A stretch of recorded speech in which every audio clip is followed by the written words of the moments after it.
About ready?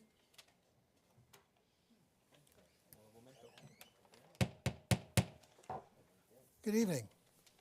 The meeting of the Board of Adjustment for the Borough of Somerville for February 4th, 2026 will please come to order.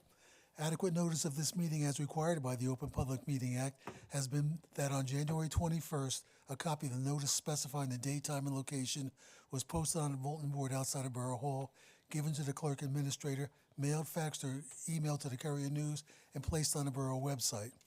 If any member of this body believes that this meeting is being held in violation of the Open Public Meeting Act, please state your views at this time. These proceedings are of judicial nature. Only those items on the agenda can be addressed by the board.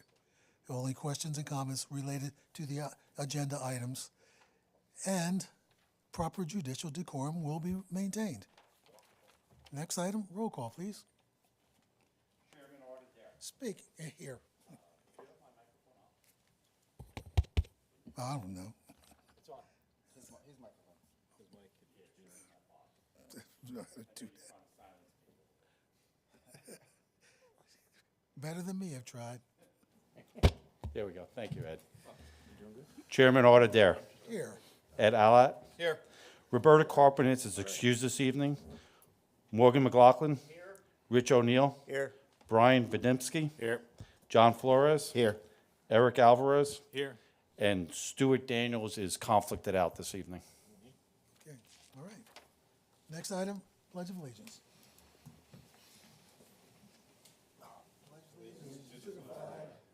United States of America, and to the republic for which it stands, one nation, under God, indivisible, with liberty and justice for all. Thank you. Okay. Minutes. So we have the minutes of January 21st, 2026. I need a motion for that. Moved and seconded. Roll call, please. Chairman ordered there. Abstain. Thank you. Ed Alat. Yes. Morgan McLaughlin. Yes. Rich O'Neill. Yes. Brian Vidimski. Yes. John Flores. Yes. And Eric Alvarez. Yes. Okay. We have two resolutions. We have number 5 is resolutions 2025-008Z, Princeton Canal, 281 East Main Street, Block 39, Lot 2. The non-eligible was Roberta Carpenitz, Stuart Daniels, and Eric Alvarez. Someone like to move it? I'll move it. Second. Moved and seconded. Roll call, please. Chairman ordered there. Yes. Ed Alat, Yes. Morgan McLaughlin, Yes. Rich O'Neill, Yes. Brian Vidimski, Yes. and John Flores. Yes. The second resolution needs to be carried to the next meeting because the applicant's attorney had some concerns that were raised late this evening. So we Yes. need to sort that out. So if the board carry that to the next meeting, the memorialization of that resolution. Sure. We're okay and everything, time schedules, all that? Oh, yeah, or shouldn't be a problem at all. Yeah, I'm just Just saying, asking. he had some concerns, not rush it, just make sure Yep, we get everybody's on the same page on that resolution. yep, okay. Okay. Thank you, Mr. Cole. Yeah, we'd have to vote on it. Item number 6 would be the application hearing 2025-009Z, Princeton Canal LLC, 69 West End Avenue, Block 129, Lot 6.01. Okay. Good evening. Good evening, members of the board. My name is Mike Ogrodnik. I'm an attorney at Savo Schalk Law Firm, here on behalf of the applicant, Princeton Canal LLC, in connection with the Block 129, Lots 26.01 application. We're here tonight for the second night for a use variance, floor area ratio, and bulk variance major site plan approval to convert an existing professional office building into a 6-unit multifamily dwelling. This application was subject to public hearing on October 15th, 2025, where the board heard testimony from the civil engineer, architect, traffic engineer, and HVAC engineer. After receiving feedback from the board, there was essentially 2 main comments. One was a request to eliminate the basement apartments that were proposed, and the other one was to take a look at some of the square footages. After receiving this feedback, the applicant revised the floor plan that proposes removing the 2 units from the basement. In the basement, what we're proposing now is, originally was, again, the apartments, and now we're looking to make 6 storage rooms for the tenants, a common recreation room with a half a bath, a mechanical room, and additional storage area. The storage areas are, 2 of them are 103 square feet, and then the other units are 73 square feet. So good size storage unit for the tenants. This application, we also looked at the site plan related to the square footage, and we are proposing to enclose the porch to add some living space to apartment number 1. The parking lot is being shifted more towards Cayman, and we've added a van accessible parking stall. The existing 2-car garage will be converted into the 2-bedroom apartment, and the 2-story addition is proposed to connect the 2-car garage and the main existing structure. The 2-story addition, conversion of the 2-car garage, and finishing off the porch adds 1,193 square feet of living space to the building. Subject property is located, of course, at the corner of West End and Cayman in the borough's professional office zone. Contains an older professional office building and a 12-stall parking lot. Parking demand is compliant with the Borough Land Use Ordinance with the existing on-site parking. And then again, after comments where there's a little bit of a shift of the parking lot towards Cayman, we're adding that additional van accessible space that's being proposed. As far as relief, this is a D1 use variance, whereas only professional office and 2-family dwellings, professional office with apartments are permitted uses in the POR zone. We have an FAR, D4 FAR variance, 25% is allowed, 29.45 is existing, and 35.6 is proposed.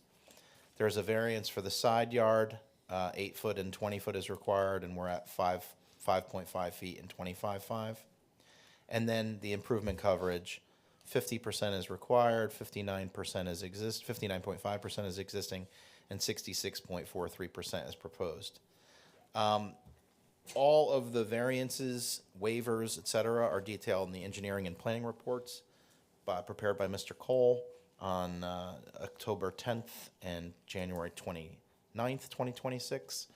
So tonight we have some brief testimony from Ted Bayer from his firm.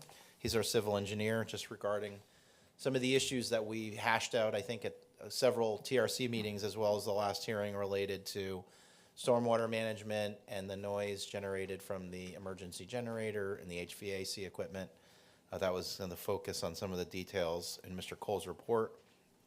We also have Afraj Ragab, our architect. He's going to go over the changes to the basement as well as the additional square footage related to enclosing the porch and some of the floor plan changes that are proposed. And then we have Beth McManus from Kyle McManus, who is our professional planner, to review the proofs necessary for granting of the variance relief. So unless there's any questions, I would ask our engineer to be sworn in and continue his testimony as to the revisions to the site plan. Mr. O'Grady, you talked about the FAR. I thought we increased the FAR in the POR zone. We did, it's still over, it was a typo in the plan, but it's still 36. So you're right, Chairman, it's, should be 30% as reflected in 281, but it's still over. Okay. So we did that for the- You've previously been sworn, sir, so I'll just, I believe at the previous hearing. That's correct. So I just want to remind you that you remain under oath. I understand. Mr. Ogrodnik, your Okay. witness, sir. Mr. Bayer, could you just kind of summarize some of the changes that were made since the last meeting? Okay, what we've done is modify the parking lot a little bit to eliminate one of the ADA spaces, eliminate the make-ready spaces. That resulted in the parking lot being shifted to the south towards Cayman. That was one thing. We've also added handicap accessibility ramps to, I'm going to refer to my plans here. Is this a new plan, or is this a revised plan, or is it the existing plan? This is a plan that was revised through December 17th, 2025. So it was the original plan with some revisions, and it's been noted, and they've been submitted. All right, have we marked that as an exhibit, or if you've already, if you have previously, it is? It's new, yeah. Let's mark it as an exhibit, please. Okay.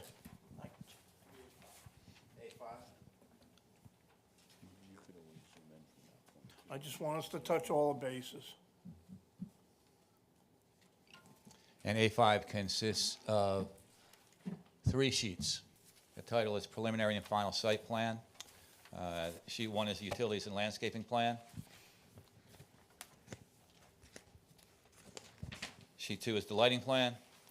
And Sheet 3 is the Traffic Circulation Plan and some construction details.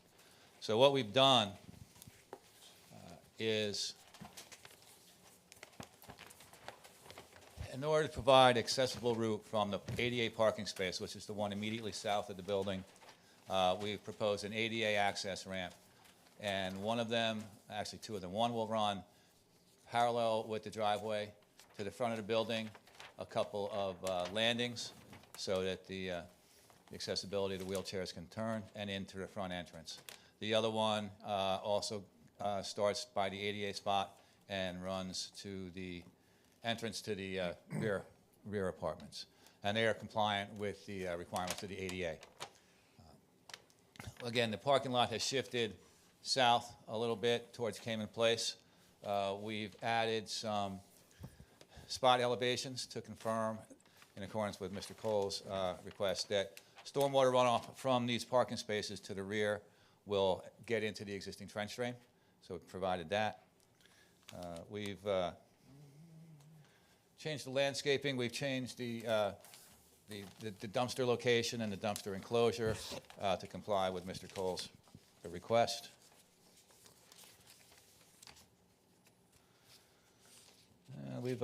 The hours of the trash will be between 7 a.m. and 9 p.m. so that we won't disturb the neighbors.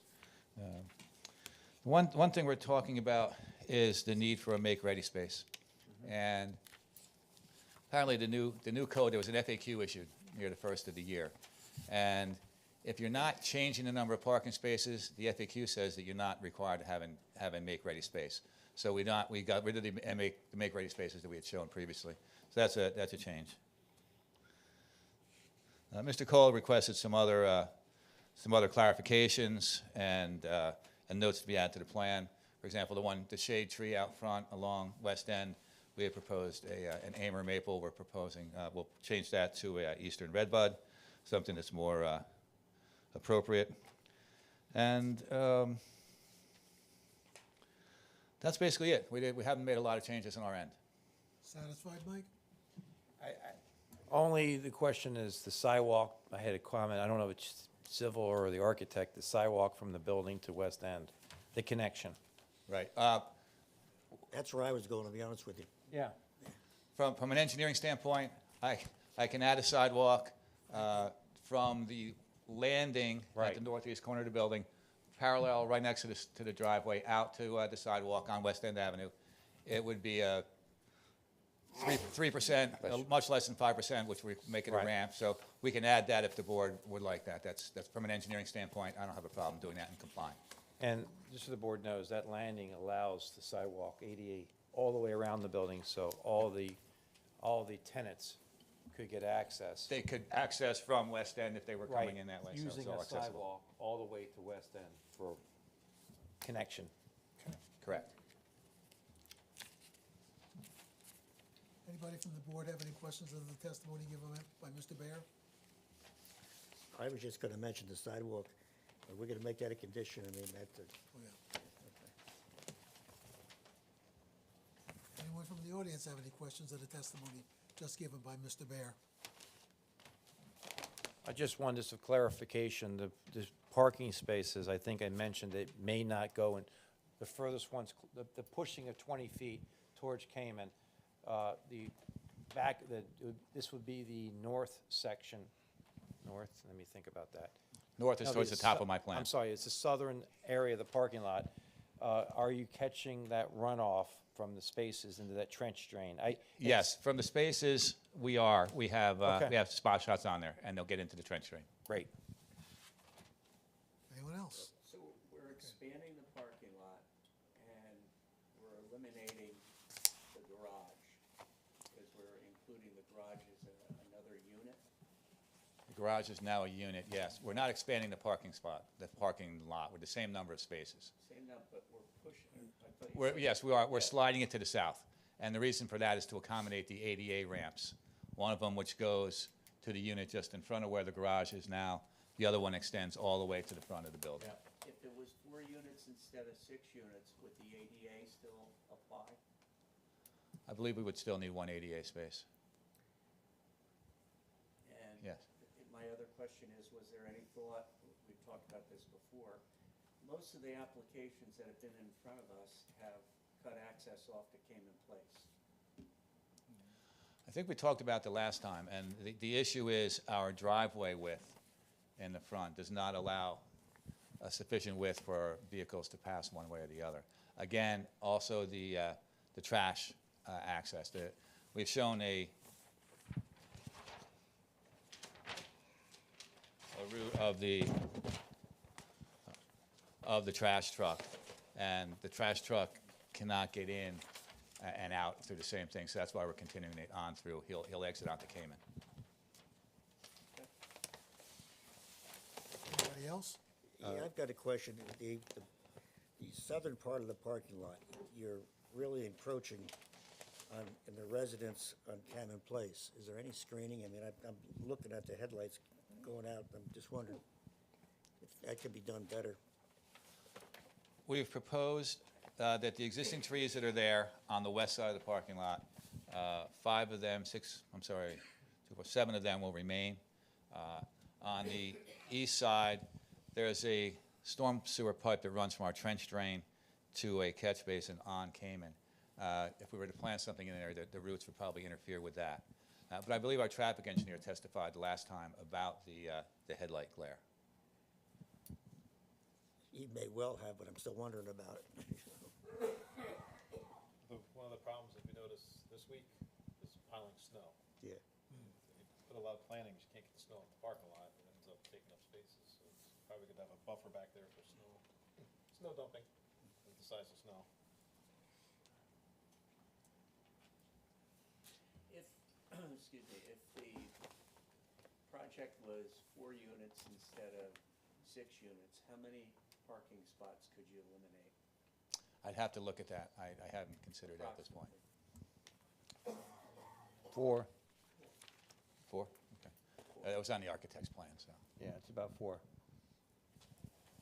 And back on Rich's comment, the only way of really screening the houses across the street, and this was only done once that I'm aware of, is there was landscaping done in the buffer next to the sidewalk across Cayman's to try to screen the house from the glare. That was done the planning board did that for 50, the Foundry, because they had the same issue on Fairview, but that was a 110-unit building. Just, we had, the same issue came up. You're gonna get glare onto the residential houses. How do you do that? Because you have to have sight lines. So the only way to do it, and the planning board put a condition in about putting landscaping to try to soften up any glare on the adjoining properties. That's, I don't know how else you would do it, because you have to have the sight lines. I know we're not in discussion phase, but Cannon Place is like an island now. It's getting compressed from all sides. And I'm just not, I'll wait. A question about the basement, is there any accessibility to the basement? That's a question that the architect could answer. Okay.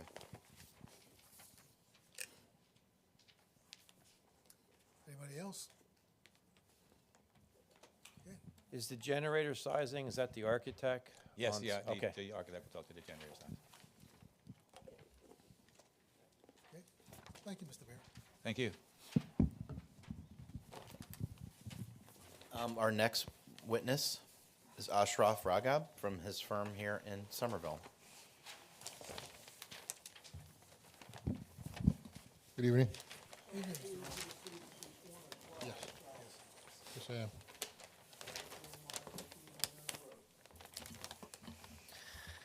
Go ahead. Can you just explain the removal of the units and on the lower level and what's planned for the basement, and then go through the floor plan changes for the second and first levels? So we have made quite a few revisions based on the comments from the board on the previous hearing. More importantly, the basement, the 2 residential units were eliminated, and we replaced them with 6 storage units that are assigned for the unit, for the apartments. So there are 6 apartments and 6 storage units. We labeled each storage unit for Unit 1, for Unit 2, for Unit 3, for Unit 4. The 2 large apartments, the 2 bedrooms, the ones in the front and the one that occupies the current garage, they get a bigger storage space, 103 square foot, and the 4 one-bedroom apartments each get a storage space 73 square foot. And then the rest of the basement, we created just an amenity room for a party hall with with a toilet, half a bathroom, powder room. And that's all the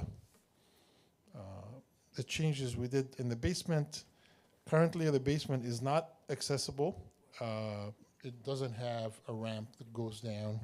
It's well below the ground, so I don't think we have any room for a ramp that goes all the way down.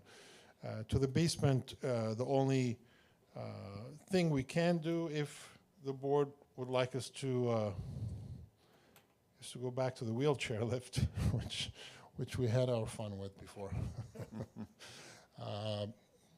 Short of that, there is no access, handicap access to the basement. No.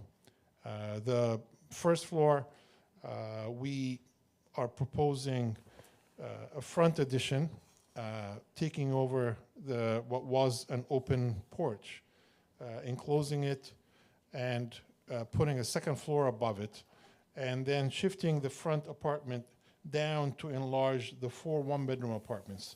The front apartment is a pretty good size. It's 998 square feet without any addition. That was the case from before. It's a 2-story apartment. First floor is accessible, and then there's a stair up to the second floor. But the 4 units, 2 in the first floor, 2 in the second floor, typical units, left and right, were each got enlarged by about 100 square feet.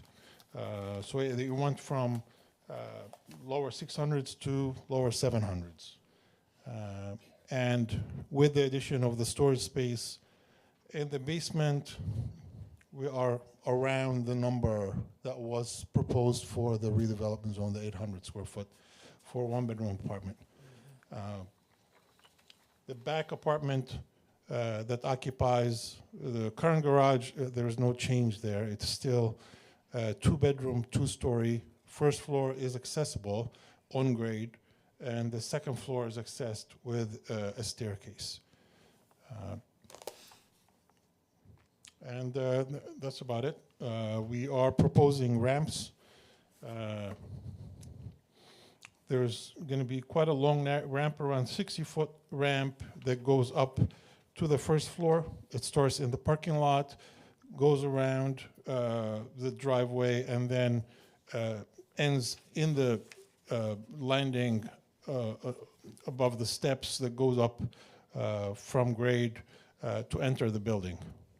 So it provides accessibility for the first floor from the parking. The second ramp we're proposing is you would have to go on a walkway along the building all the way down, and then take a ramp up around the corner into the front apartment. So the first floor of the front apartment is also accessible. We also had some issues with the condensers and the generator in terms of noise. We originally had the condensers along this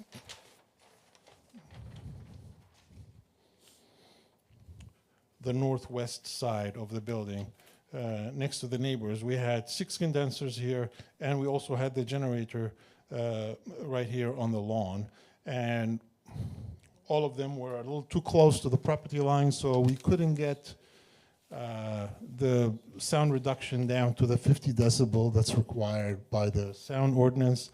So we proposed to move them to the opposite side of the building along the driveway, where there are at least close to 18'7" for the bottom 4, 27 foot for the top 2, and the generator is also 27.6 from the property line.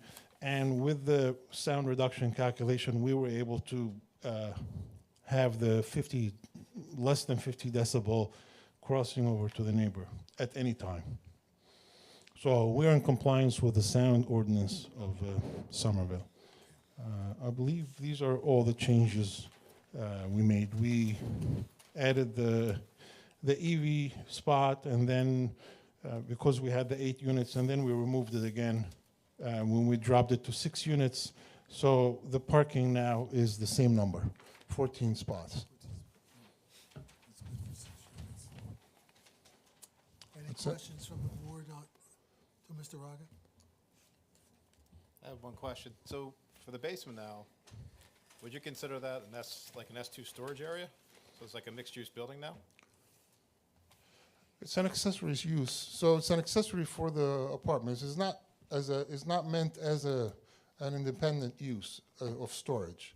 So it's just additional space for the units. Because I know you're getting like a 13R sprinkler system, but basement might be better served with a 13 system We could do a 13 system. I in the mean, basement. the building is being fully sprinklered, so we can do it either way. It's no problem. Because storage units end up being packed. Yes, You think? yes, we will. Anybody else have any questions of Mr. Rogers' testimony? What's the ceiling height in the basement? I believe it's close to 8 foot. Yeah, there is there's an area of lower height that we're keeping. 8.2. Saying 8.2. Yeah. It's 8 foot here, and it's 6'7", 6'7" in this area here, where we have the storage rooms. So those 4 smaller storage rooms are going to have less ceiling height, 6'7". They're going to be raised up because this is where the 8 foot area is. This area here is 6'7". 6, 7, okay. The front of the building has the mechanical, the electrical meters, and some of the HVACs in the basement. It has a separate access from the driveway. Yes. There's also a storage area indicated. Is that storage owner for the benefit of the owner, not the tenants? Or It's the owner, yeah. okay, the owner, so it's not going to be rented out to a third party or outside the tenants? No. Okay. And also is this forced air, the heating system? Because there's furnaces shown, but they're not 6. So it was one of my questions, is this all forced air? Most likely it's going to be a forced air system, yeah, heating and cooling. Okay, so the furnaces will be in that In the mechanical basement, area? Right, yes. gotcha. Okay. Yeah, question more from my, not my ignorance as much as anything. So the garage unit and the front unit, they're labeled as accessible, but someone in a wheelchair can't get to the bedrooms. Yeah, they are, I mean, we've had this back and forth with Mr. Cole. They are what's called the Type A apartments. Okay. So they're only required to have the grade level accessible. Otherwise, we would have to put an elevator in each one of them. So they are semi-accessible. The first floor, the kitchen, the bathroom are accessible. All the hallways, the doors have all the clearances, but the second floor is not accessible. All right? The first ground floor has the accessibility, and the bathrooms are adaptable, so you show that circle to show Yes. they're adaptable on the plan. Okay. So is it required that they have to have accessible entrance to the apartment? On the ground floor. On the On the ground floor, and the ground floors have to be adaptable, which you see that circle in the bathrooms and the lower kitchen height, so that someone with a wheelchair could use these. I think the kitchen countertops are lowered, I think 2 inches, is that correct, Ed? So, but I think it's the 2. bottom line is, though, they can't sleep there. That's correct. Shouldn't. Well, the units on the second floor are exempt from, Yes. from being accessible. It's a UCC requirement, but just to, because it become a hardship. If the second floor needs to be accessible, that means each one of these units will have to have an elevator inside. And the space is, I mean, budget and space is very restrictive when it comes to that. But, you know, somebody can sleep on the couch, though. Now, the generator sizing, are you going to address the sizing of the generator? Should we have power outage, what exactly is proposed to be energized? We have contacted electric engineers about the generator. We had 2 people propose different models. We picked one of the 2, and both said that this generator that we picked is sufficient to cover all circuitry. So the full panel would be covered by this generator. Well, that's fantastic. So you're providing power for everything? Everything.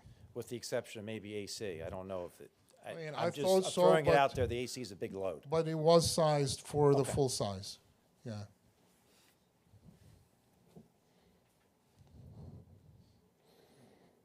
Anyone else have any questions? Anyone from the audience have any questions of the testimony given by Mr. Raga? Okay. Thank you. Thank you. Our final witness is Elizabeth McManus from Kyle McManus Associates. She's our professional planner. She has not testified for this evening, ma'am. application. Would you This please, you solemnly swear that the testimony you're about to give in this matter will be the truth, so help you God. I do. Please state your name and spell your last name for the record. Sure, it's Beth McManus, McManus. Good evening, Ms. McManus, welcome. Thank you.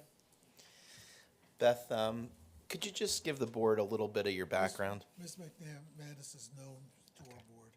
Thank you, Thank you very much. Mr. Chairman. You just pass the mic down to her. The mic, pass the mic. All right. Pass the mic. All right, folks, thank you very much. So we've got a couple variances for me to address. I'm going to start with the D1 variance. And just as a reminder, even though we do, of course, need the use variance, I want to be real clear. This is not about requesting permission for placing a residential use where there are no residential uses permitted or no residential uses permitted on the first floor. The POR district permits single-family homes and two-family homes. And we're, of course, proposing a total of 6 units in this building, but typical use variances are about introducing a wholly different use to the area. And here, I think it's a bit more nuanced, as we're just looking for additional of these permitted uses, the 6-family home. So, notwithstanding, typical for a D1 variance, I want to start with the proofs regarding particular suitability. Here, I think we have a unique area that lends itself to the multifamily housing. So specifically, we have a mix of uses in this area.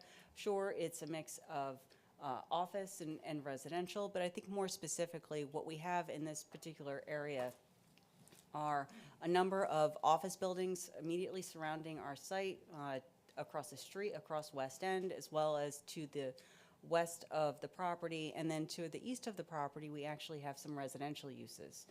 Immediately to the east, we have a multifamily use, and then we have a single family. And of course, further down at the intersection with Mountain Avenue, we have the senior citizen, Somerville senior housing development there, multi-story, multifamily senior uses. So we really, truly are in an area with complementary uses and similar uses with the multifamily, both adjacent as well as at the Somerville Senior Center, and then the variety of office uses. And you can see that as you drive in the area, but I think also contributing to the character of the area that supports the particular suitability is the fact the majority of buildings, including the one that we're working on today, consist of larger single-family homes that have been converted to other uses. So the majority are large, oftentimes really beautiful and historic single-family homes that have been outfit for office uses, or in some cases, such as our neighbor and hopefully our property, outfit for a handful of homes for multifamily housing. So in addition to this mixed character that is consistent with our multifamily use, the area is also in a great location for accommodating additional density. So I say that because we're close to the downtown. We're about 1,000 feet from downtown, and we're just under a mile to the train station, about 0.9 miles. So we're within walking distance of everything great about, most of the great things about Somerville, your downtown, your train station, all the restaurants, and frankly, a lot of jobs as well. In addition, though, I think our lot in particular is relevant for this question too. So we have a minimum lot area required in the district of 10,000 square feet, but we are significantly larger than that at 16,250 square feet. And that additional area helps accommodate the additional units that we're seeking approval for. In addition, this larger property, as well as the existing improvements on the site, like the existing parking area, means that we can accommodate the parking for our residents without creating significant new impervious cover. Yes, of course, we do need to accommodate a bit of an expansion, and I'll give some testimony about that, but the majority of that exists on the property, and we can reuse it for this purpose. And then lastly, which I think is really important for accommodating the use and also maintaining this character, I think that this is an example of hidden density in the sense that all of the residences and the changes to the property are really accommodated to the rear of the site. We've got the ability to do the additions to the rear of the property. The parking is located to the rear property, and so we're able to maintain that front yard and that existing character that exists along West End. In addition to particular suitability, there are a couple of purposes of the municipal land use law that are relevant. First one is Purpose A, which is to promote the public health, safety, morals, and general welfare. And I cite that, yes, because I think the site is particularly suited, but also because this application is one of many strategies that are going to help Somerville, Somerset County, and New Jersey provide or better address the housing needs in the state. And I think that's really relevant for Somerville in particular, since you've got about 60% of your renter households in the borough are small households, just one or two people, and lend themselves to smaller units like apartments. And then we've got about 73% of your households have no children. So a little more than 70% in the borough have no children. And so again, these types of households are well suited for the smaller apartments that are being proposed here. In addition, I would cite purposes E and G, with E being the establishment of appropriate population densities and concentrations that will contribute to the well-being of persons, neighborhoods, communities. G is to provide sufficient space and appropriate locations for a variety of uses such as residential. And I cite these two because, again, I think the location here in Somerville, or in this particular location in Somerville, bless you, lends itself to the use. This is a great location for adding additional folks because we're within walking distance of both the downtown as well as the train station.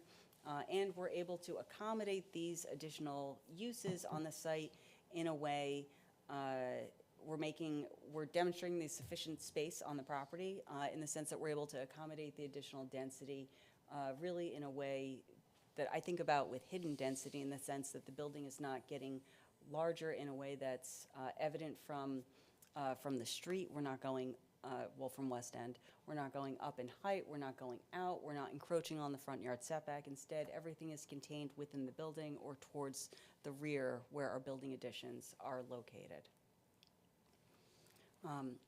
And so for your D1 variance, I think that's our purposes and our particular suitability. The next I'd like to address is our D4 variance, our FAR variance. And so our variance relief is from the 25% that's currently, that's permitted in the area. We already exceed that at a little more than 29%, and we're going up, proposed to go to 35.6%. And so the standard for D4 is not the purpose of the municipal land use law, but generally, how can the FAR be accommodated on the property? And I think here it's pretty easily accommodated, quite honestly. And that is because the additional floor area is almost entirely hidden from West End Avenue, with the exception of the enclosure of the porch. But of course, while that adds interior floor area, it doesn't expand the building footprint itself. It doesn't change the front yard setback or the rear yard setbacks. Instead, that additional building footprint is all towards the rear of the property, and that's really a rather small addition, since most of the new living space is contained within that two-car garage that's going to be converted, as well as within the porch. And so most of that new floor area is not evident from the primary street frontage of West End Avenue. In addition, as you drive or walk down West End Avenue, one of the things that's, I think, very obvious is that this area is host to a significant number of very large buildings. Not excessively large, but as I described earlier, larger single-family homes that are often historic and really quite beautiful. And so our building size is not going to, first, it won't appear significantly larger from the street, because we're really just talking about enclosing the porch is what's visible, but it's not going to appear out of character. It will appear to be largely the same size today, with the approval as it does today. And again, we're really only talking about just under 1,200 square feet, 1,193 square feet. Another way to think about how this floor area can be accommodated is the fact that we can easily park it. We can provide compliant parking using, the majority of it is the existing parking area at the rear. And then lastly, in terms of additional intensity, our traffic impact is actually going to go down compared to the existing office use. Our traffic report that was submitted actually showed a reduction in AM, PM, and Saturday peak hour traffic. And it's not huge numbers. It's a total of 4 less trips in the morning, 5 less trips in the evening, and 1 less trip on Saturday. But I think every little bit helps on some of these streets.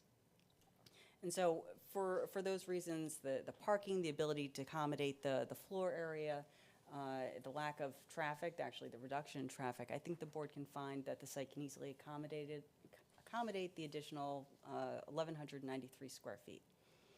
In terms of the negative criteria for the D4 variance only, in particular any substantial detriment to the zone plan, I want to address the typical and the primary purpose for FAR regulation, and that is really to regulate the impacts of building areas, so those traffic, perhaps other measures of intensity.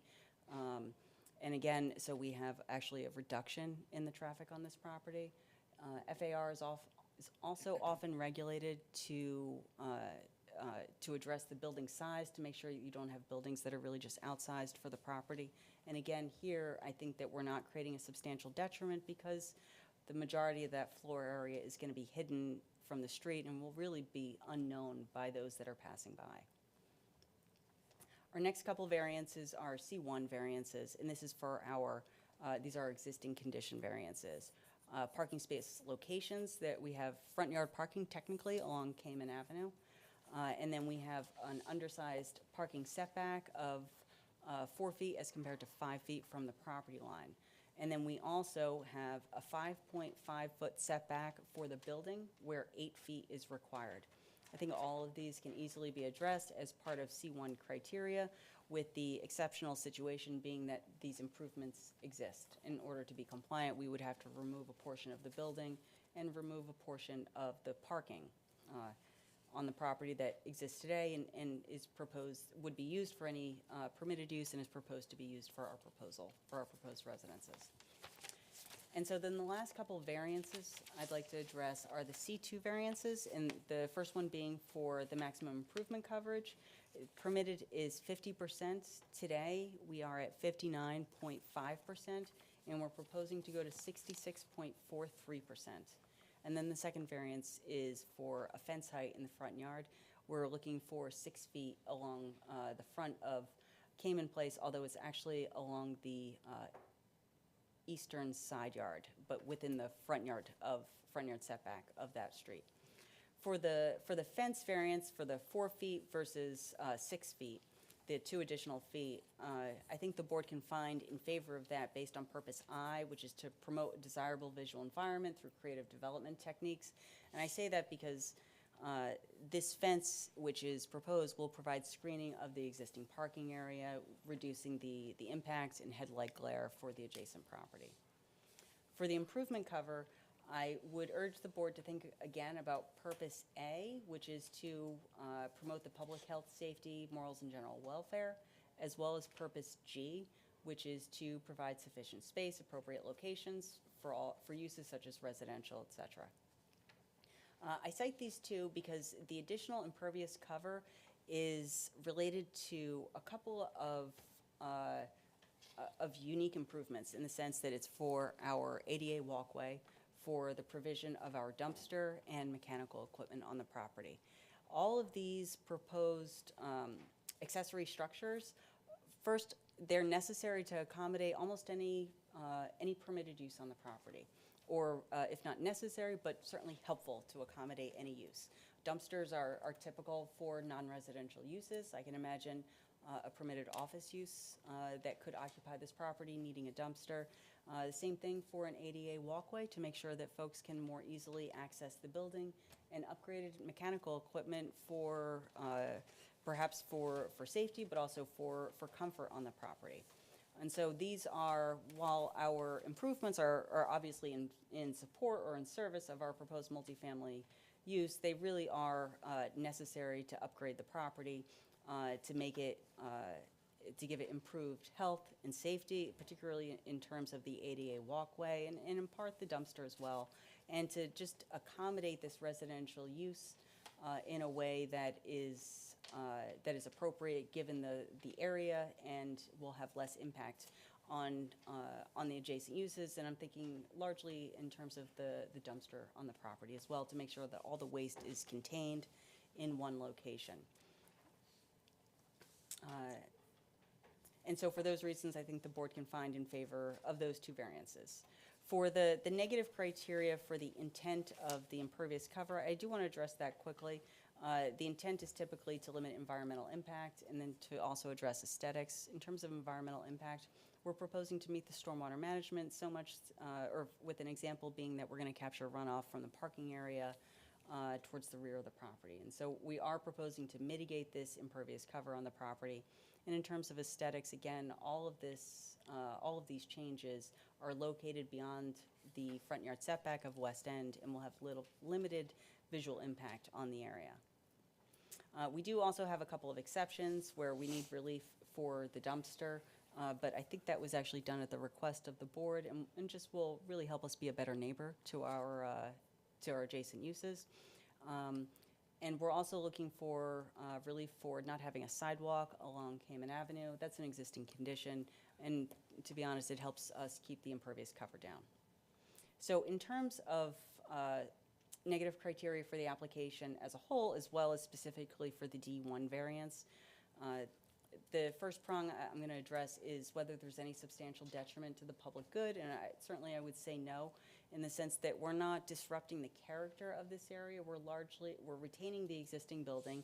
We're largely retaining the character of the building, just enclosing the porch, and also, frankly, giving some upgrades to the appearance of the building. We're going to modernize it with modern materials, and really just bring it up to up to standard, so it has a more positive contribution to the streetscape and to the character of the area.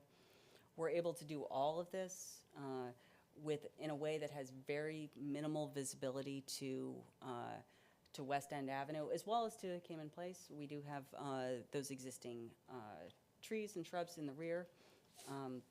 We're also proposing to further improve the property through additional trees along the front yard, which will just frankly help the aesthetics of the site as well as the street as a whole. We're also proposing some shrubbery to the rear of the building as well as along the property line to help screen that parking. And as I said, we're also proposing some stormwater management mitigation. So in terms of that public impact, we're able to accommodate the property, accommodate the parking, and we're going to improve the appearance of the building such that I think this will be an overall benefit to the area. I also don't see any substantial detriment to the zone plan. In fact, I see a handful of policies that are supportive of it. You have a 2019 master plan policy to encourage attractive site appearance, consistency, and good design. I think we're furthering that through our building improvements. You also, in your 2025 housing plan, have a housing diversity goal on page 31 that's relevant, and that is to promote varied housing options for all income levels, including rentals, starter homes, senior housing, micro/tiny homes, market rate, short-term, transitional/incubator housing, and affordable units. And so our 6 proposed units here will certainly further that goal. In my mind, no question. There are additional housing goals in your 2019 master plan, such as providing for a range of housing types to meet varied residents' population needs. Certainly, we're supporting that. And also to locate housing in selected locations within and around the central business district to stimulate business and retail activity beyond traditional work hours. As I said, we're about 1,000 feet from your downtown, so we'll certainly be adding folks to that are going to be within walking distance and convenient distance to shopping and activities in the downtown. And so then the last question is the Medici test and the reconciliation of the variances. And for that, I would say there are 2 factors here. The first being we've got a unique situation on our particular property in the sense that we're able to utilize the existing building with minor additions. We're able to utilize the existing parking area, again, with minor additions. And so we have a property here that is particularly suited, but also really essentially designed to accommodate a multifamily use. And then the second factor I would suggest is that in general, there's a changing market afoot, which is less demand for office space, more demand for housing and for multifamily housing. That in 2019, the last time your master plan was updated, this trend wasn't fully in place like we see today. And so I think the board can consider those 2 factors for finding that the variances can be reconciled. And with that, I'm happy to answer any questions. Anybody from the board have any questions of Ms. McManus? Just one. It appears to be a fence along the easterly border. Should there be one at the parking lot on the western side?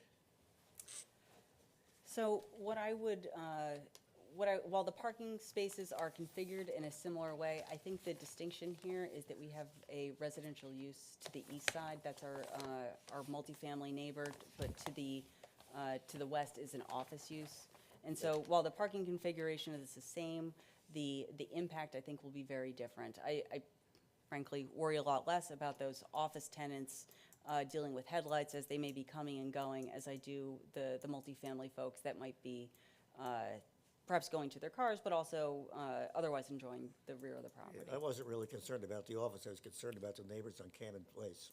Oh, I'm sorry, you mean just to the Because rear of the property? The rear of the property, at the angle, puts headlights. Now, I realize there'd be a less intense use, or it appears to be. I'm just, from a planning standpoint, would you rather see a fence just along that back parking lot? I mean, if I had a choice, perhaps I might advocate for some fencing to be removed from the side yard to the rear yard, just to try to screen the parking, the headlights from those parked cars to the residences across Cayman. It appears that the rear yard, if you're looking straight back, would be less intense than the cars parking at an angle heading basically southwest. I'm just asking from a planning standpoint, would that make sense? Yeah, I do think it would make sense. It's all in the framing of the question. Anybody else on the board? You mentioned the parking study. You said Monday through Saturday, I believe you meant, and you said that on Saturday there is one less unit?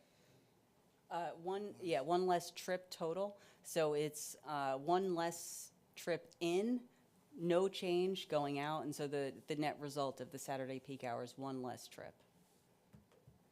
But even in modern office, most people work Monday through Friday. Who's in an office on Saturday? Well, sometimes I am, unfortunately. I am. It's unusual. It is. Unusual. Yeah, but I think, there are a variety of offices that are permitted in the district. For example, you can have medical offices. They often have Saturday hours, real estate offices, sometimes office uses that provide services to, like direct services to regular customers, if that's the right way to describe it. I'm thinking of insurance, medical, real estate. They typically have Saturday offices. It's the more professional trades, like mostly planners, usually planners, but architects, engineers, these folks, attorneys, hopefully are not working on Saturdays. Lawyers. And how come in that traffic study, Sunday was not included? I think that's typical, I guess because it has lower traffic levels, but I think I'm a little out of my element as to why they don't typically include Sundays, if I'm honest. But People are at the church. reason, the common sense tells you that Sunday, residential, 6 units, you're gonna have activity. People live there. So, That may well be the case. There might be a difference on Sunday. I'm a little out of my area of expertise to try to guess what that traffic impact, what that traffic change may be on a Sunday. And then by this conversion to 6 units, does this qualify for affordable housing requirement? No, it's not. This application was deemed complete at a time when there's no set-aside ordinance required. So that means that it was submitted prior to, Prior to, Right. We're gonna have to drill Round down on four. that because it was not submitted prior to submittal of the housing element and fair share plan. But I don't think there's an ordinance in place requiring, mandatory set-aside ordinance in place. The development fee, we have to look at that. It's definitely, the fair share plan was submitted to the DCA by the end of June. So the plan was submitted, and the regulations allow the borough to put the implementing ordinances, zoning, whatever, in place by March of this year. So what she's mentioning is whether or not in this case, we have a development fee ordinance that covers applications that don't trigger a fair share obligation. If you trigger a fair share, like if these are for sale, for rental, 15% obligation is the fair share if it triggers 1 unit of obligation. So what she's pointing out is the inclusionary ordinance, I think, was adopted in October, but it was in the fair share plan. So that would have to be drilled down on. I will say that I think your development fee ordinance is in place. Is that correct? Yes, they're both in place. Yeah, we may owe a development fee. The development fee definitely predates the application. And so The housing element submittal predates the application. What you're bringing up, does every ordinance, including the overlay ordinance, predate the application? And I agree, not every ordinance does, because the statute allows until March, as you know, of this year, to get all the ordinances did, is you submit a draft to get the blessing from DCA and to deal with any challenges before you adopted them. Yes. Okay? So, the plan was up. I know for a fact the development fee, which covers the when you have less than the trigger, was in place before the application. I don't know if the inclusionary, which covers more than 5 units of the 20%, was in place, but it was definitely to the state in draft form. And I think that until the ordinance is in place, it can't be enforced. I mean, I appreciate that we're here looking for variance approval, but it's not applicable yet. But in terms of our contribution towards housing, if the development fee ordinance was in place prior to our being deemed complete, we'll certainly pay a development fee. And that means that the borough will have funds that you can use for housing administration, housing construction, as you see fit. But from a overall housing policy, not your affordable housing compliance, but our 6 units will help further advance housing issues here in the borough by advancing supply and putting it close to your downtown. So you, excuse me, you mentioned it is a large lot, 10,000 square feet is required, and this is 16,000. Correct? It's a big lot, 65-foot frontage, 250 feet deep. On the FAR, the allowed is 25%, and we're existing, the building now is 29, but we're gonna go to 35.6. Correct. And then how about on the maximum improvement, allowed is 50%. I know we're gonna go to 66.43. What's existing right now? We are currently at 59.5%. Thank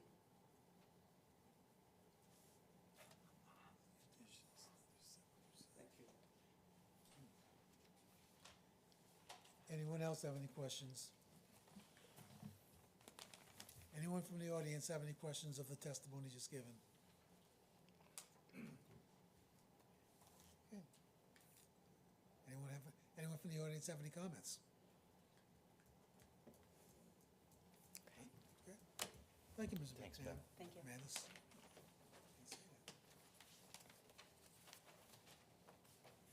Mr. Ogrodnik. Just tying into one thing that Beth said at the end, I mean, we see a tremendous amount, and I think I started with this, a tremendous amount of market demand for housing. I mean, a lot of these old mansions were turned into office, just like we had for many, many years in Northbridge. And what you're seeing is a much higher demand for new, modern construction for residential. And I can tell you, and I'm sure you've had a bunch of these before you, and I can tell you that there's a bunch more in queue. I think this is really aligning with the market for this part of town. So we would ask that this application be considered a responsible reuse of what I think is, if you look at some of the pictures, kind of an outdated 70s, early 80s office space, and it's going to be modernized, it's going to be brand new construction. And just, I had the opportunity to listen to the Auto and read their Auto report, and I really think that this advances some of the economic vitality goals set forth in that report, and especially providing smaller, less expensive 1 to 2 bedroom options for what's primarily been a young professional under 25 and millennial demographic that has moved into the borough. And as Beth mentioned, you know, there's a huge portion of this town that is consists of 1 to 2 family, 1 to 2 people in each family, and these units I think will provide an option, a good option for getting those walking wallets within you know, proximity to sustain Somerville's retail sector. So I'd ask that you approve the bulk and use variances, and hopefully we provided proofs necessary to approve this application. Mike, do you want to go over the engineering report? There's some items. Is this a will comply? For example, the dumpster enclosure, there was a recommendation to go to masonry. Is that, we didn't discuss this. Yep, There will was a comply. comment about granite block curbing, since you're taking it all out to match the granite block. I'm just throwing, Yep. if it's all will comply, we don't have to go through all this. I just didn't know if there's anything. There's nothing that we identified Okay. that will not be complied with your recommendations. And I had some comments on the color of the facade. The facade's going to match the existing colors. This is the cedar shake. The question is, what is it's a use variance, so I don't want to get caught in the situation that the colors or something has changed, that the board didn't talk about it or see it.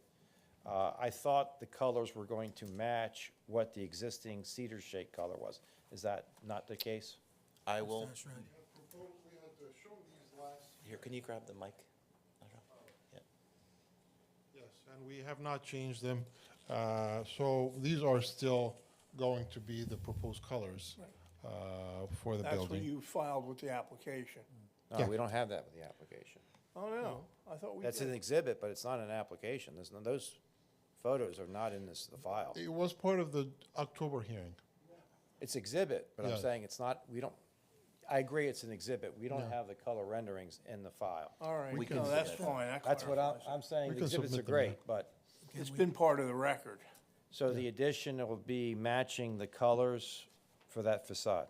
We are reciting the whole building. Right. The addition with the existing and re-roofing. So there will be new material all around, yeah. Okay. Yeah. So that exhibit's staying with the borough now? Is that what we're doing? Yes. Yes.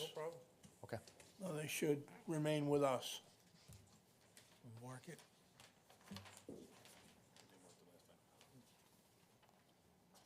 We marked those at the meeting, in the October meeting, did we not? Yeah, that's what my recollection is. I just don't think the borough, they're not in the office. I don't think those exhibits are in the borough's office from October.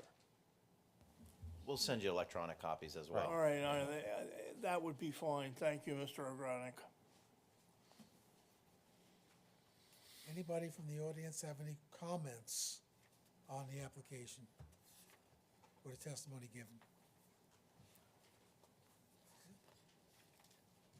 Anybody from the board have any comments? Yeah, I've got a couple comments or questions. We talked about the sidewalk, that's a condition, to the front? We discussed it, but I didn't hear anybody say, yeah. I thought he did. Well, maybe I'm getting senile, but we're gonna get that sidewalk to the front? Welcome That to was, the club. it's a code issue. I think it should be My opinion, yes, it should be a sidewalk connecting an apartment building to the, To the front sidewalk? Right. On the street, yeah. correct. I just wanna make sure that we get that in Yeah, I there. thought we had addressed that. I believe that is a condition, yes. Okay, and then the other thing, Just for the record, that may slightly increase the impervious. Right. Okay, Yeah, just, I'm willing to deal with that. but it might prevent somebody from getting run over too, so we'll go with it. The other thing is a fence on the east side or the west side. Are we or not gonna, is there gonna be a fence or is there not gonna be a fence on the parking lot on the rear west side? I think the testimony was it interferes with the storm sewers, but if, and that was for a discussion about a vegetative buffer. Yeah, But if the board wants a section of Hard fence space. there, that's fine. fence or buffer of some sort, so the headlights aren't looking in people's yards. So, yeah. fence will work. Yeah, I think so too. I think the pipe's on the other side. Okay. So there will be a fence, or we will have a fence. Is there a particular type or style? I would just Guess match cedar, what's- right? Okay, there. I'm just Just matches the rest clarifying. of the facade. All right, thank you. Anybody else on the board have any comments?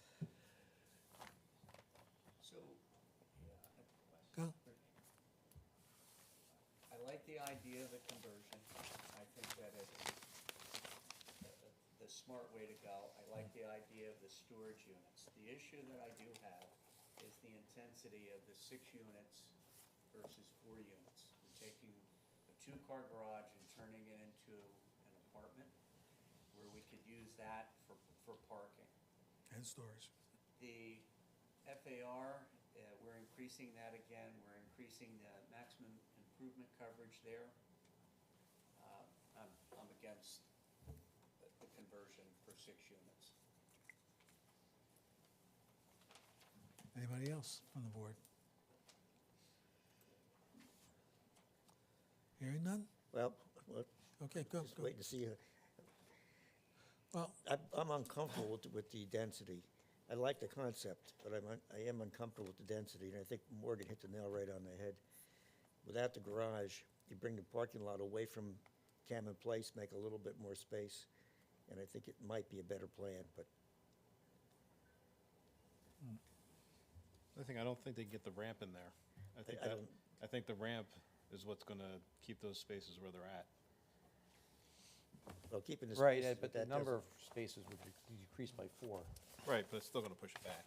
Right, but the lower 4 would be eliminated, so you would be back probably to the same location where it is. Yeah.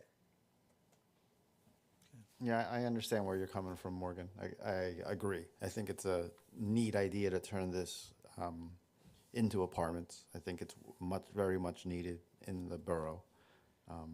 But I think, you know, if we provide these variances in terms of improved coverage every time, we get to a situation where a big storm comes and we've nickeled and dimed ourselves into a pickle. In a lot of ways, so I'm on the fence, to be honest with you. I think it's a really neat, I appreciate the changes that were made, but I'm on the fence. Eric? I think it's an interesting idea. I think it's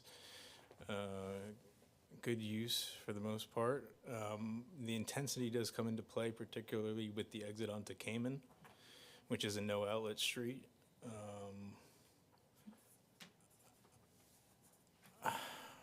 It's a tough one. But I do think that one of the things that is important here is that whether it's 4 or 6 units, I think we're going to have an issue with somebody getting in to pick up the trash from the front.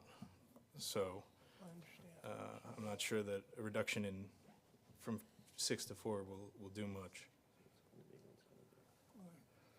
I'm not saying that it needs to be, but Question for you, Mike. When does private collection default to municipal collection as opposed to a dumpster?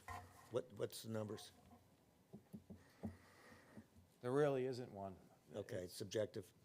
The Condo Act basically says, and Kevin has educated me more than once on the redevelopment zones. This isn't the redevelopment zone, but the borough has to either provide for trash enclosure or reimburse the property owner. Is that correct, Kevin? Yes. Sorry, So under the Municipal Services I'm Act. asked Kevin because I got marching orders. When you're dealing with the redevelopment area, the rules are different. So I add different rules in there because the borough is not responsible to do the trash pickup in redevelopment areas. Is that correct, Kevin?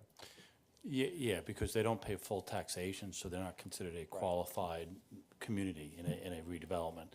That's an argument to be made. It's never been made against us, but we don't provide, we don't afford the Municipal Services Act to a redevelopment, but this is not This is one not of in them. the redevelopment area. This is not a redevelopment area. Right, correct? I'm just The saying. municipality does reimburse other non-redevelopment projects in this borough annually.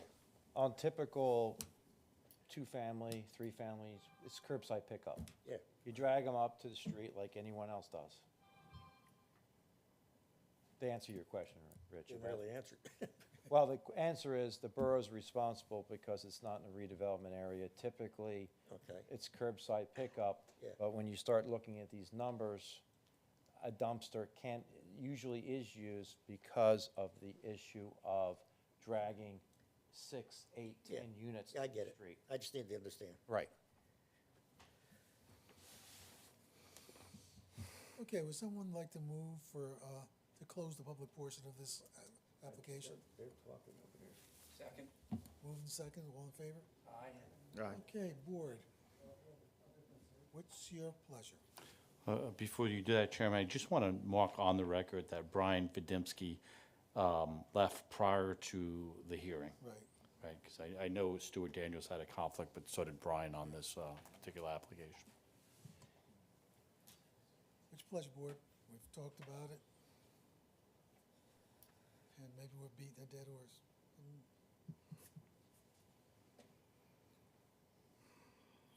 Someone like to move the application? I move that we deny the application as presented. We have a motion. Someone like to second it? I'll second it. Before you vote, That passed, time has passed.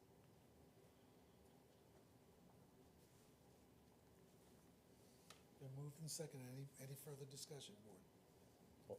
Can we take an adjournment momentarily? Certainly. You can take a brief, yes, certainly. Yeah, why don't we do that for, We can take a brief recess. yeah, let's do that.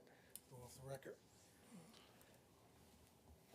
So what we'll do is, we are still going live, so you will need to shut off your microphones, and we'll move the camera so that nothing's on camera. However, the YouTube is still going to run live.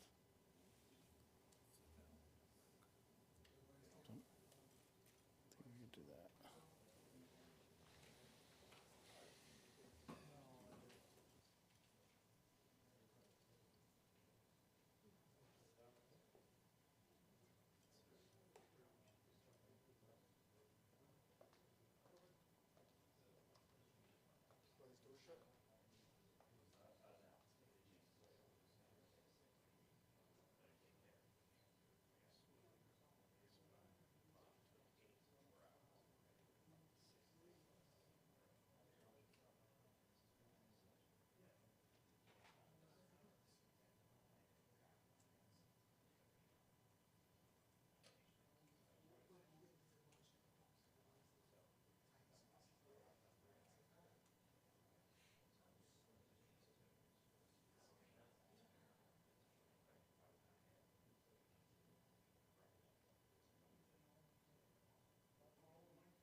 Okay, we're ready to resume. Yo.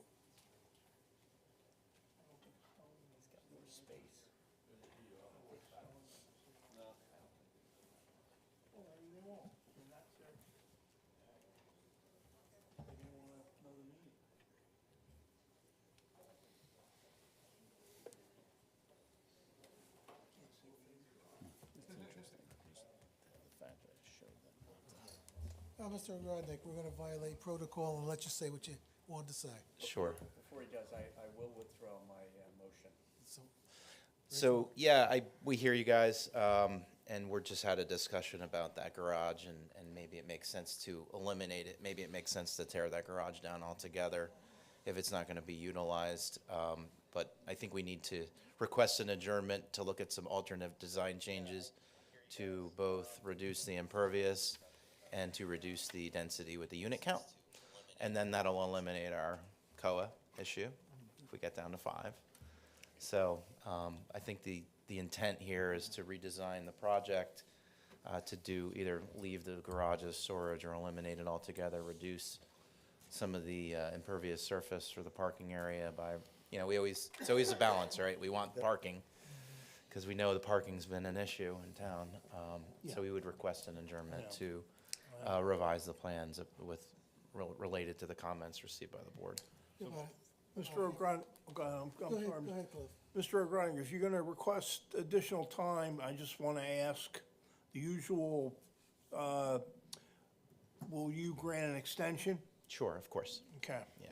I'm, Hey, Morgan, you looking for the removal of the garage totally? Or just so they don't come back, the garage is doing something else?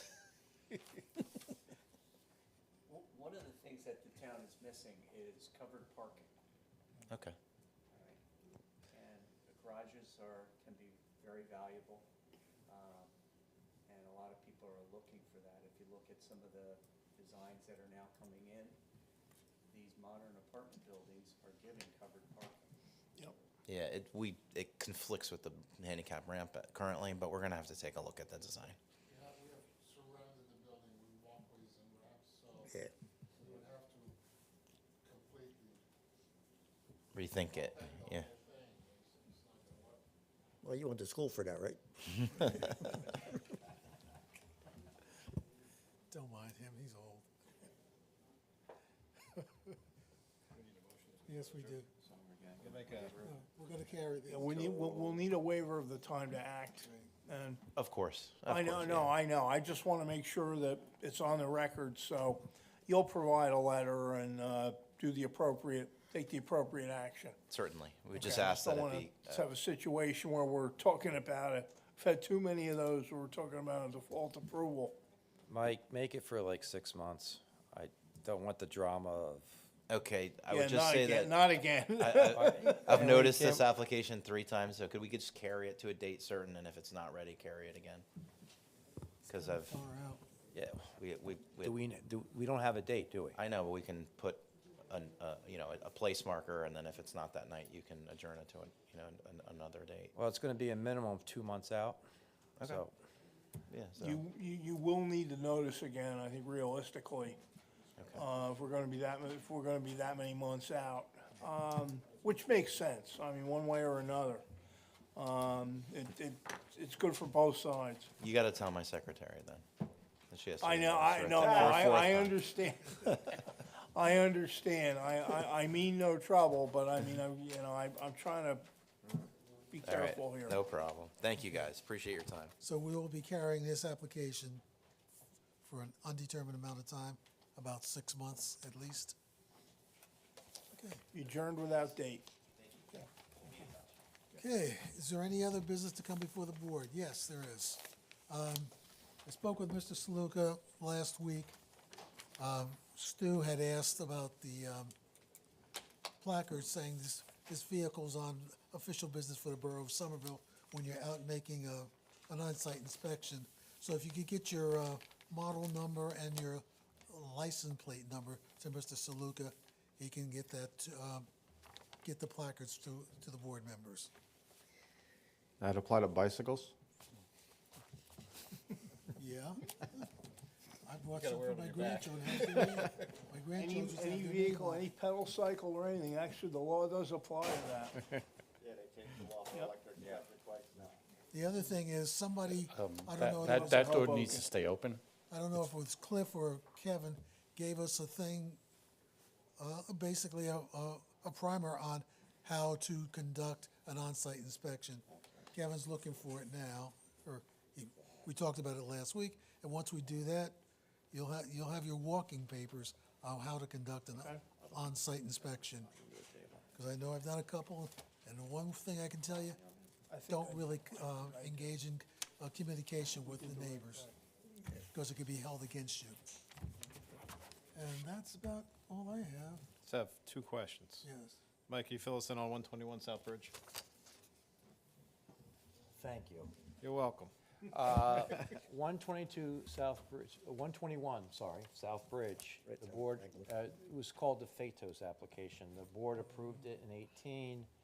There was no activity for over 5 years. He came back to the board in May of last year, said that because of COVID and other reasons, he didn't get around to it. He was asking for approval. The neighbors came out about holes in the roof and property maintenance issues. He said that the board approved it preliminarily only because of the unknowns on the condition of the building. The architect gave testimony saying this is the intent, but we need to go out there. He talked about the cost of 2x4s going from $2 to $8. I remember that. And we left it a preliminary approval so that they could do all their due diligence and the board could look at a final product.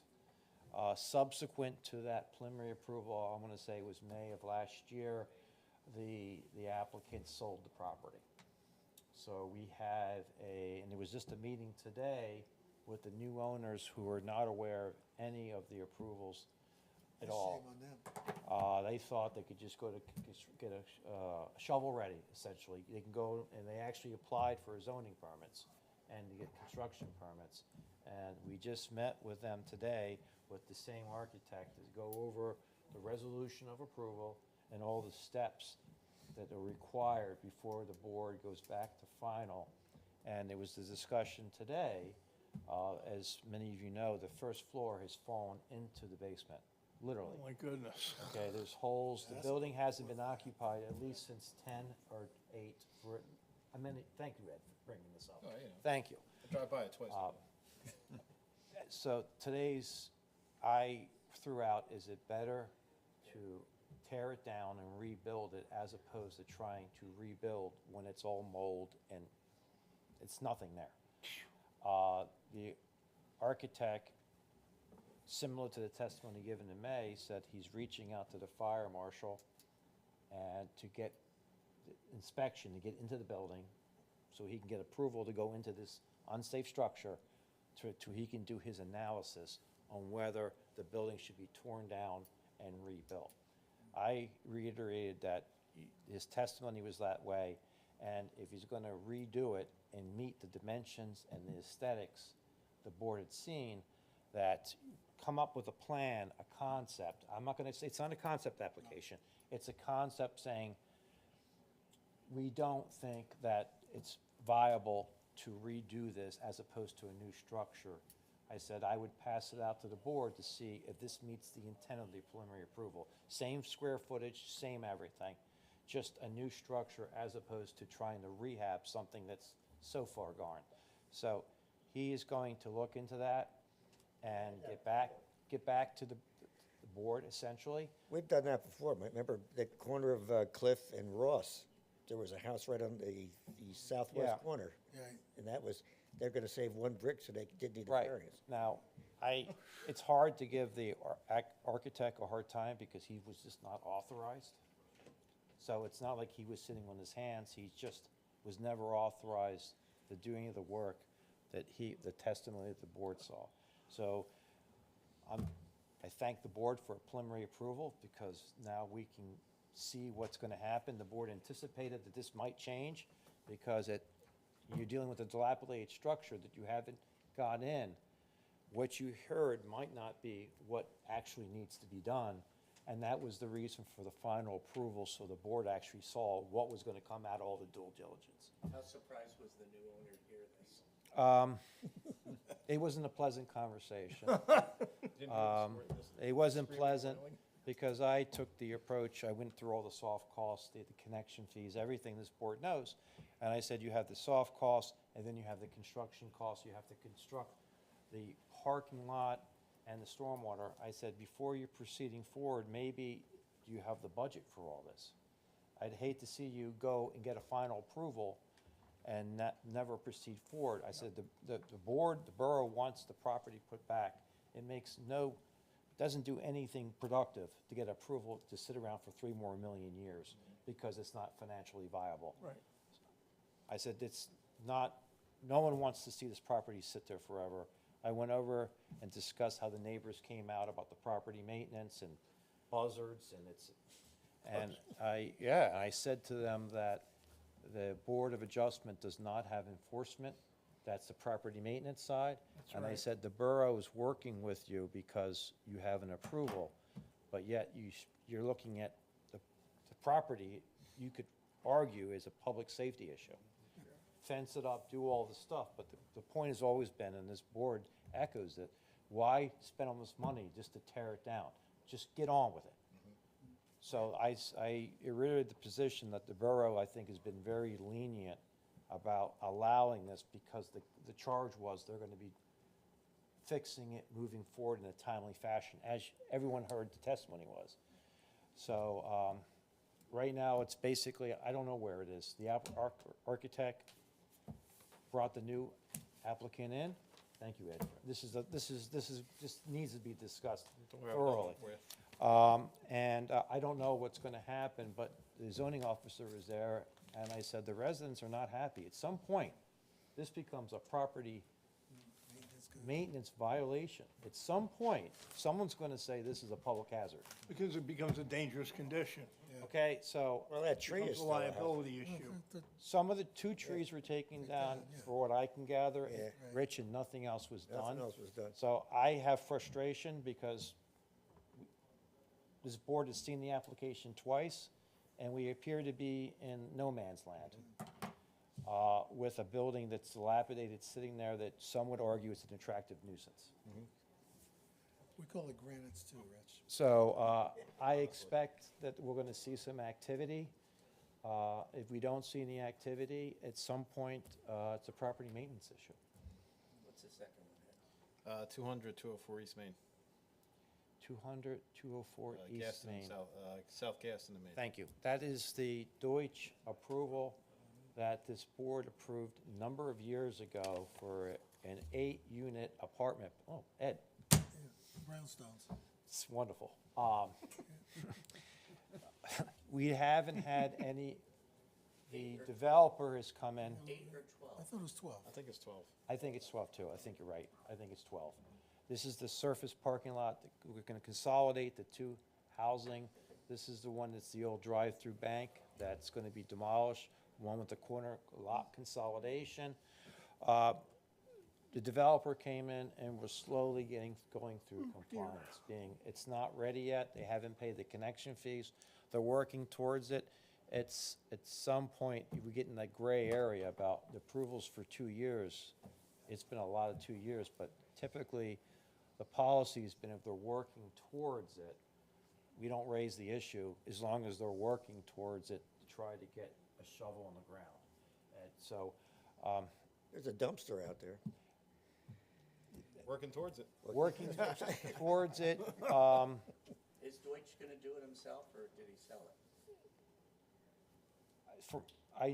he has a developer who's doing the construction for him. I don't know the relationship. I believe it's the developer, Northbridge Properties, Dominic Russo.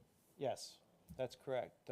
Dominic Caruso has been in on behalf of, he's indicated that he's going to be doing the physical construction. So the bottom line is, Ed, thank you. This is great. At some point, I'm hopeful that we get movement because the board approved this, and I think the board felt very favorably about this, the aesthetics, the location, everything. But at some point, we might have to come back for an extension of time to act on this. Because in this, Cliff, this goes back, if you're working towards it, you have 2 years. But if you're getting held up or you're submitting things every 4 months or If it's 3 a months, regulatory the question issue. comes, you're working towards it, so. Right. What else do we have on the agenda? 106 Vets. We have, the next one, we have the PSC&G site, which is on Hamilton Street. This is the old Ray's Body Shop that was demolished. It was the former coal gasification plant. So there's big clarifiers. In the old days, you would take coal in anaerobic condition, heat it up, and you would create natural gas. That's what fired the town up. Every town had its own power plant. Somerville's no exception. And that was the coal gasification plant. PSC&G is proposing to cap it and some other things. And the board's going to hear that application. We have the application across the street, which is the NAN from Borough Hall, which is the 75,000 square foot climate-controlled storage facility. That is on for the next meeting. So in 2 February weeks. 18th? The next meeting, we're gonna have, yes, that climate-controlled storage facility coming in for use variance, FAR, everything, height, everything. Everything. They wanna demolish the Ray Hughes, which we're gonna hear all that, but that's coming up. We have the same applicant, developer, proposing a 85,000 square foot self-storage at the former location of the diner on Route 206, 79206, which is next to Dunkin' Donuts. It's the old diner pad that the borough board saw a car wash here many years, 3 or 4, maybe 5 years ago, that the board did not view that favorably. So it's been sitting for 4 or 5 years. They're proposing a same similar climate-controlled 85. They're raising everything out of the floodplain, so keeping the footprint down, but it hasn't been deemed complete, so that's sitting there. How tall is that gonna be? That's not a big lot. It's, from what I haven't done a technical review, Rich, but it's at least 5 stories. I was gonna say, it's gotta go up to get. It's 5 stories, and they're going up because, as you said, they can't go out floodplain. They have to keep the footprints similar, so they're not displacing DEP rules. So they're hot to trot, saying that I expect that to be deemed complete within a week. So that's gonna be put on the agenda, and there's a couple of residential applications. So I think we're gonna be looking at 2 meetings, probably through April. April? April. And that's not assuming that any of these other applications just mentioned don't ask for continuances. You know, which, who knows? And then this application, we just heard, whenever that comes back, I don't know. Probably during the summer. I'm concerned about the time to act, so that's why I said the 6 months. We're gonna have to keep an eye on that, because it's out there. Nothing we can do about it, but we do have a deadline from a time to act. Right. From whenever Michael Ogrodnik submits it. Who is watching that clock right now? I'm gonna have to. You, okay. Cliff's gonna have to. We're all We're gonna have to. We're all gonna have to. We're gonna have to. It's No, a concern. I'm paranoid about that stuff right Yeah. now. Yeah, It gets you in trouble in a hurry. absolutely. Oh, That's why I said to Mr. Ogrodnik, 6 months, because it's 3 months before you know it's a blink of an eye. Yeah. And we're up against a clock deadline, and then We do not want to some of the default. conversations get very dicey at that point, right? Yeah, there's no need for that. We don't I want haven't to heard drama. anything more about Bell Avenue. I haven't heard much more about Bell Avenue. Well, that's probably going to the planning board. No, that's what I figured. I think maybe for us, Bell Avenue is over. We have a motion on the floor to adjourn. Is there a second? Second. A second. All in favor? Thank you. Kevin wants to go. Kevin's wearing 27 hats. Michael?